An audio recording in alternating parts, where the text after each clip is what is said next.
Imaginemos la siguiente escena por un momento. Dos compañeros de trabajo acaban de salir de una reunión de estrategia muy importante en su empresa. La típica reunión de horas con el jefe, claro. Exacto. Caminan hacia el ascensor y, mientras uno está absolutamente convencido de que los van a ascender y ve un futuro brillantísimo por delante, el otro va sudando frío. Ya, seguro de que van a anunciar despidos masivos mañana mismo. Eso es. Han estado sentados en la misma sala, han escuchado exactamente las mismas palabras y han visto las mismas diapositivas.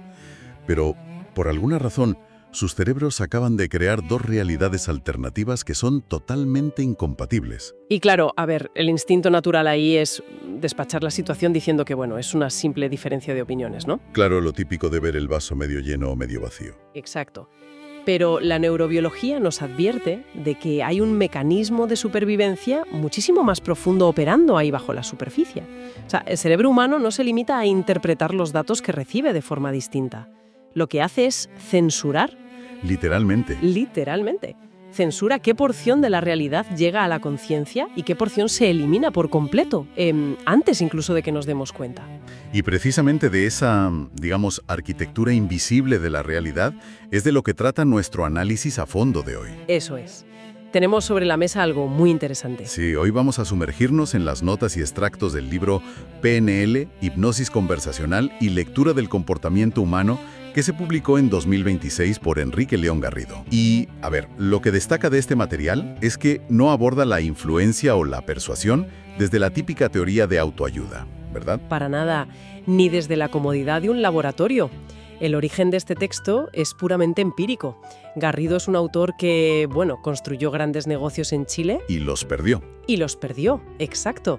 Y tuvo que volver a empezar. Entonces, todo lo que expone sobre cómo procesamos la información o cómo tomamos decisiones bajo presión está forjado a base de éxitos rotundos y cicatrices financieras muy, muy reales. Fíjate que el andamiaje sobre el que se sostiene toda su premisa, o sea, el concepto central del que bebe toda la programación neurolingüística, es una máxima de Alfred Korzybski de 1933, esa famosa frase de «el mapa no es el territorio».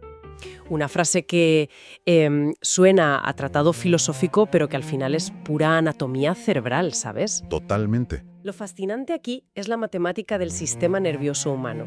Pensemos en esto. A través de los 5 sentidos, nuestra neurología es bombardeada por unos 4 millones de bits de información cada segundo. Madre mía, 4 millones. 4 millones. La temperatura del aire, el roce de la ropa, los sonidos de la calle, la luz. Si intentáramos procesar todo eso de golpe consciente, el cerebro sufriría un colapso energético al instante. Un cortocircuito. Tal cual. Por eso, para sobrevivir, la biología nos dotó de una capacidad de procesamiento consciente hiperlimitada. Hablamos de apenas unos 126 bits por segundo. O sea que la idea de que somos cámaras de vídeo grabando un documental objetivo de la realidad es un mito. Un mito absoluto. Somos más bien máquinas de edición trabajando en tiempo real. El cerebro elimina, generaliza y distorsiona el 99% de la información externa para crearnos un resumen que sea manejable. Y ese resumen es nuestro mapa. Exacto, ese es el mapa. El problema real llega cuando vivimos convencidos de que nuestro mapa particular es el mundo real.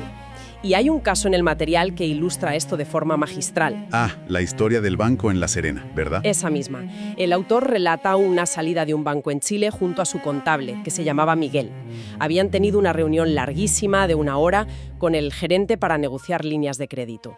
Y claro, el autor salió eufórico, ¿no? Pensando en la expansión y las oportunidades. Pero se gira y ve a su contable. Pálido, Miguel estaba blanco. Le dijo que el gerente se había pasado 1 hora hablando solo de riesgos, de reducir la deuda y de endurecer las garantías. Es decir, el cerebro del contable actuó como un filtro de spam altamente especializado. Eso es. Como su trabajo es proteger el dinero, su sistema reticular activador directamente borró las palabras expansión y oportunidad y encendió las alarmas solo con riesgo. El territorio era el mismo, la oficina del banco.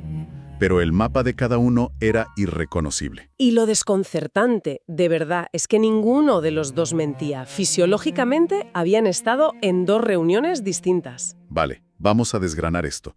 Porque si cada individuo vive atrapado en una simulación generada por su propio cerebro, ¿Cómo demonios logramos comunicarnos sin chocar constantemente con los demás? Esa es la gran pregunta. A ver, es como intentar conectar un cable HDMI en un puerto USB.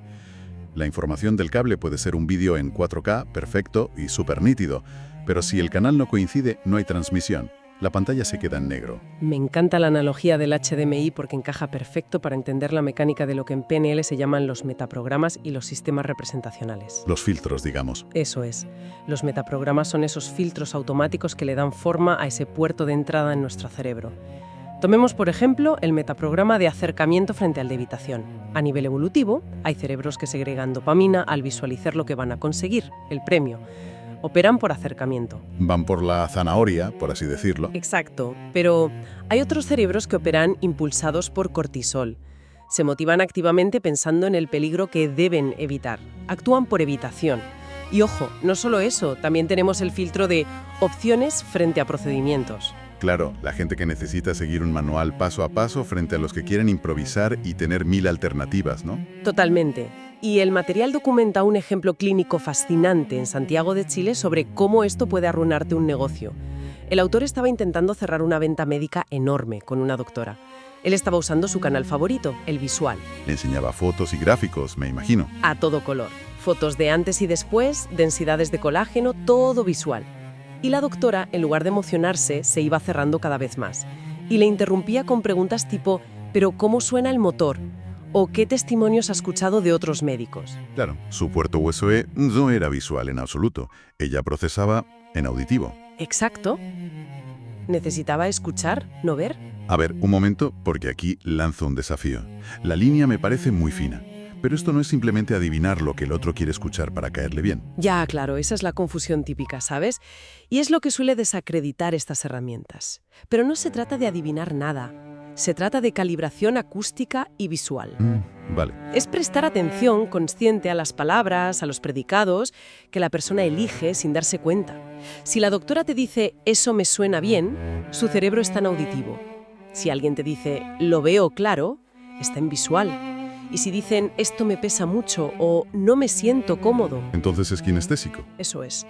El autor cuenta que, al darse cuenta del error con la doctora, guardó todos los folletos visuales. Y simplemente empezó a contarle historias, a relatarle lo que decían los pacientes en voz alta. Al cambiar a auditivo, cerró la venta en 20 minutos. ¡Wow! Porque la información era la misma, pero la empaquetó en el formato que el cerebro de ella ya usaba para pensar. Exactamente. Pero claro, las palabras son solo una pequeña parte del mensaje. ¿Qué pasa cuando conectas ese cable HDMI? La información fluye, pero hay una disonancia brutal. O sea, las palabras te dicen una cosa, pero el cuerpo está gritando la contraria. Ahí entramos en el dominio del sistema límbico. El material explora esto apoyándose en la ciencia de Paul Ekman y en agentes de inteligencia como Joe Navarro. La clave del lenguaje corporal es la velocidad. La velocidad de reacción, ¿no? Claro, el sistema límbico procesa las amenazas en milisegundos. Reacciona, tensa los músculos y te prepara para huir muchísimo antes de que tu parte lógica, la corteza prefrontal, decida ser educada y sonreír. Básicamente, el cuerpo no sabe mentir a esa velocidad. Imposible. El cuerpo siempre da el primer golpe. El texto menciona a otra doctora en un congreso médico. Se acercó al autor, sonreía de forma súper cortés y decía que estaba fascinada con la máquina. El canal verbal decía, compro. Sí, pero su cuerpo contaba una película de terror. Mantenía su bolso abrazado fuerte contra el pecho, como un escudo.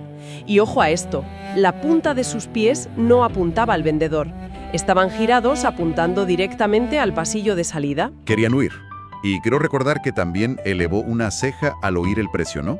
Una microexpresión de 1/3 de segundo, sí. Y el detalle de la sonrisa es vital ahí. Porque todos sabemos fingir una sonrisa para una foto. La sonrisa social. Tú puedes obligar a tus músculos de la boca a subir. Pero la sonrisa genuina, la de Duchenne, requiere que se contraiga el músculo alrededor de los ojos. Las famosas patas de gallo. Exacto. Y ese músculo solo responde al sistema límbico. Si no estás feliz de verdad, es anatómicamente imposible fingirlo. Y fíjate cómo se resolvió la escena. Saber que el cerebro de la doctora ya había dado la orden de huir a sus pies le dio al autor la ventaja. Dejó de presionar, dio un paso atrás y le preguntó directamente qué inquietud tenía sobre recuperar su inversión. ¿Y qué pasó?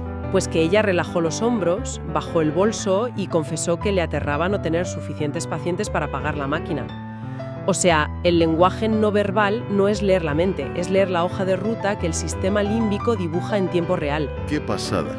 Espera, ahora que hablamos del rostro y de leer señales, el libro entra en un terreno pantanoso, donde la PNL se ha ganado muchísimos detractores. Los accesos oculares. Uf, sí, el gran mito. Porque la cultura popular nos ha vendido que los ojos son un detector de mentiras infalible, ¿verdad? Que si miras arriba y a la derecha te estás inventando una trola. Y si miras a la izquierda estás recordando la verdad. Si conectamos esto con el panorama general, es crucial el rigor que pone el autor aquí. Cita un metaanálisis importantísimo del 2012, publicado en PLOS ONE, por el psicólogo Richard Wiseman. Y ese estudio desmintió lo de las mentiras, ¿no? Por completo. Desmanteló la idea de que los ojos revelan deshonestidad.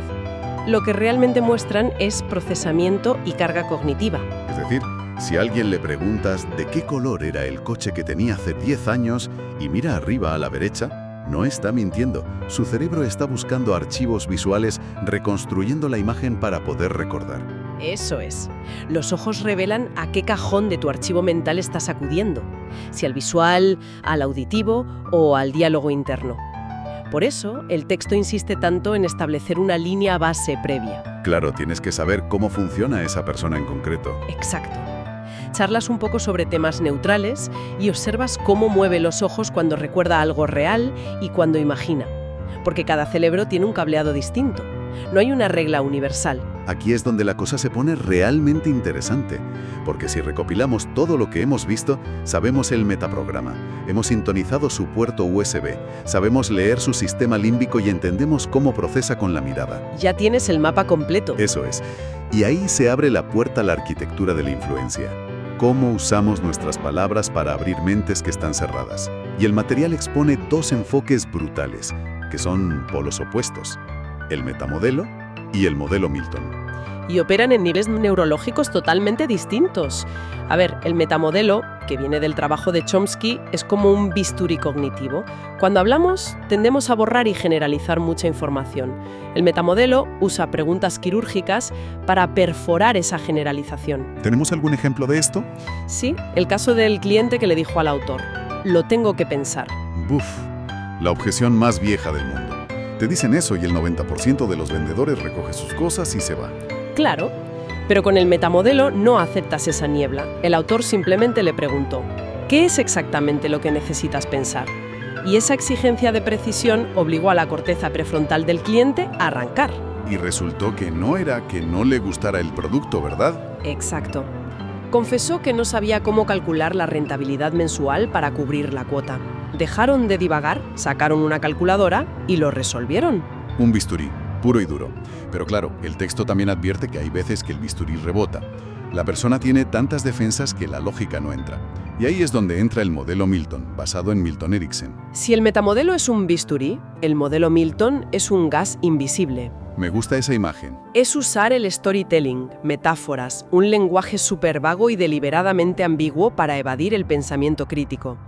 El autor cuenta el caso de una compradora a la que el miedo a fracasar la paralizaba. No había calculadora que la convenciera. Y ahí tiró de metáfora, ¿no? La de la piscina. Eso es. Le contó su propia historia como inmigrante en Chile. Le describió la sensación de estar al borde de una piscina, viendo que el agua estaba perfecta, sabiendo nadar, pero paralizado por el miedo al golpe de frío inicial al saltar. Es que eso es neurología pura. El cerebro del que escucha simula la historia. La compradora no sentía que le estuvieran vendiendo nada. Su cerebro decodificó la metáfora del frío inicial y la recompensa de nadar y desactivó su propia resistencia a invertir. Totalmente. Fue una llave maestra. Ahora bien, al hablar de inyectar gas invisible en el cerebro de otro, de hipnosis conversacional, nos metemos en terreno ético pantanoso, donde está el límite entre influir para ayudar a decidir y manipular directamente a alguien. Es una frontera súper delicada. Pero el texto acude a Robert Cialdini para trazar esa línea. Habla del principio de reciprocidad. El autor no usaba presión, usaba la entrega de valor real. Hay un caso en el que dejó una máquina de radiofrecuencia gratuita durante un mes entero en una clínica. Sin contratos ni nada. Nada, cero coste. Y claro, cuando recibes algo de tanto valor, tu cerebro genera una incomodidad biológica, una deuda psicológica que necesitas saldar. Claro, la clínica probó la máquina porque se sentían en deuda. Vieron que funcionaba increíblemente bien y terminaron comprando, creo recordar, 16 equipos. Sin manipulación, solo aportando valor primero. Exacto, la reciprocidad bien aplicada. Pero ojo, fíjate en un detalle. Porque dominar el metamodelo, leer la dilatación de las pupilas y todo esto es completamente inútil si la persona que pilota tu propio cerebro está dormida al volante. Madre mía, aquí viene la parte más dura del libro. Totalmente, porque el autor confiesa que todo este arsenal no le sirvió absolutamente de nada para evitar su propio autosabotaje. El famosísimo desastre del aval bancario. Garrido expone cómo perdió un patrimonio enorme en Chile. Y aquí se apoya en Daniel Kahneman y sus dos sistemas de pensamiento. El sistema 1 y el sistema 2. Eso es. El sistema 1 es rápido, emocional, impulsivo, consume muy poca energía. El sistema 2 es el pensamiento lógico, lento, el analítico, que gasta muchísima glucosa. Y claro, el autor, cegado por el optimismo de un proyecto nuevo, fue al banco y firmó como avalista personal de su socio. Su sistema 1 estaba al mando absoluto. Un sesgo de confirmación de manual, ¿no? Solo veía los datos que le prometían éxito. Exacto. Y su sistema 2, el analítico, ni siquiera se molestó en leer la letra pequeña o preguntarse, ¿y si esto sale mal, qué pierdo? Y lo perdió todo. Literalmente todo. Pero bueno, la gran aportación de esto es la caja de herramientas de reprogramación neurológica que tuvo que aplicarse a sí mismo para salir del pozo. Sí, habla de herramientas brutales. Los anclajes, por ejemplo. Qué historia la de la guitarra en Cádiz. Telita. Cuenta que durante su servicio militar en España, en Cádiz, en un entorno de gritos y estrés asfixiante, tenía una guitarra.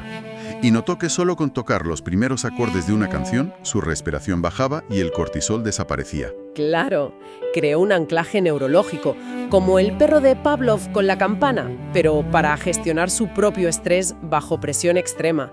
Unió el estímulo auditivo y táctil con la segregación de endorfinas. Y también aborda los niveles neurológicos de Dilts, ¿verdad? Importantísimo. Entender que cambiar un simple comportamiento no sirve de nada si tu identidad o tus creencias subyacentes te siguen saboteando. O sea, si tú te crees un fracasado a nivel de identidad, da igual las técnicas de venta que aprendas. Exactamente. Y para fobias o bloqueos más graves, el texto explora la técnica Switch y la cura rápida de fobias. Es alucinante. Lo de la pantalla de cine. Eso es. Te obligan a visualizar el recuerdo traumático, pero viéndote a ti mismo, disociado en una pantalla de cine y rebobinando la escena hacia atrás a una velocidad altísima. Es como hackear el código fuente del cerebro. Al pasar las imágenes a esa velocidad y marcha atrás, rompes los circuitos neuronales que conectan ver un escenario con la respuesta de pánico. Desvinculas el estímulo. Esto plantea una pregunta importante, sobre cómo nuestras historias ocultas nos dirigen, porque Garrido explica que usó una técnica llamada la línea del tiempo para disociarse por completo de su propia vida y verse desde fuera. ¿Y qué encontró? Pues descubrió un patrón terrorífico. Su ciclo en Chile de construir imperios, arriesgarlo todo impulsivamente y perderlo de golpe, era una réplica exacta del patrón de vida de su padre. Madre mía, una herencia generacional subconsciente. Totalmente. Un software oculto que estaba tomando las decisiones por él mientras él creía tener libre albedrío. Pues entonces, ¿qué significa todo esto? Si algo destila este análisis a fondo, es una verdad muy incómoda, pero también muy liberadora. Y es que los seres humanos jamás experimentamos la realidad directamente. Nunca. Solo vemos nuestro mapa. Habitamos una maqueta editada por nuestras creencias y coloreada por traumas del pasado. Entender los metaprogramas, a Kahneman o al sistema límbico, no es aprender trucos mágicos para engañar a nadie. Es abrir el capó del sistema operativo humano. Tal cual. Porque si no conoces tu propio mapa, serás un pasajero toda tu vida. Exacto. Dejarás que un software desactualizado decida con quién te casas, en quién confías y por qué te arruinas. Y para cerrar, queremos dejar a quien nos escucha con una idea inédita para darle vueltas. A ver. Si asumimos neurocientíficamente que todo lo que consideramos la verdad absoluta es solo cómo nuestro cerebro conectó unos cables en el pasado. ¿Qué pasaría si decidiéramos como ejercicio consciente alquilar el mapa mental de nuestro mayor adversario por un solo día? ¡Wow! Eso es difícil, ¿eh? Otros operan sus miedos y sus certezas. Quizás nos daríamos cuenta de que la empatía extrema no es un acto de bondad moral. Sino el mayor hackeo neurológico posible. Eso es. La capacidad brutal de multiplicar nuestra visión del mundo simplemente probándonos las gafas de otra persona. Porque al final, si volvemos a esos dos compañeros viendo películas distintas al salir de la oficina, la verdadera ventaja no es demostrar qué película era la real, sino tener la capacidad mental de ver las dos al mismo tiempo. ¡Qué gran reflexión para terminar! Pues con esto cerramos nuestra inmersión de hoy. Hasta la próxima.